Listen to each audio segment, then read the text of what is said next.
You hear all the time about marketers wanting to rationalise their roster of agencies, and this is because, like coat hangers, they seem to keep multiplying. You turn around and there's a few more agencies on the roster, plus another print company, a couple of PR agencies, and let's throw in a handful of sales promotion agencies. This is because agency rosters are not developed strategically, but evolve organically, which means they inevitably grow over time.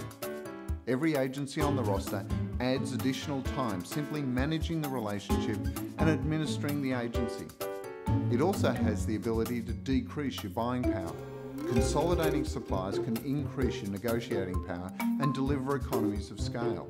So what's the right number and mix of agencies on the roster? Well, that's simple. As many as you need to deliver the range of services you require in the lowest possible number.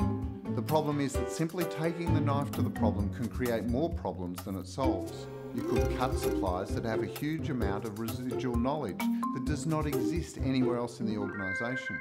Or you could cut the outliers that provide the diversity in the roster and end up with a very two-dimensional roster profile.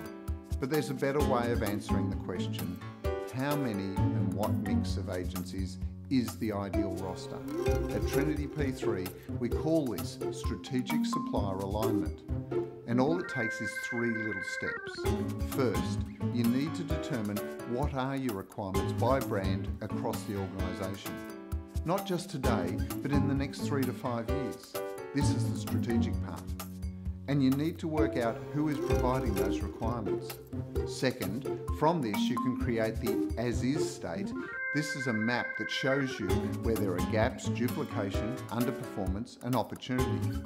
And third, you create a number of to-be state models based on the various roster models available. Collectively, the marketing team can review these models and on agreement select the model that delivers all of the required services with the minimum number of suppliers. This is the alignment step. The difference between the as-is state and the to-be state is the procurement plan. It means that instead of just wielding the knife hoping for the best, you have a roster plan aligned to your strategic requirements. But more importantly, it aligns the marketing team to the roster structure, which minimises the leakage and reduces the coat hanger effect. And that's why we call it strategic supplier alignment.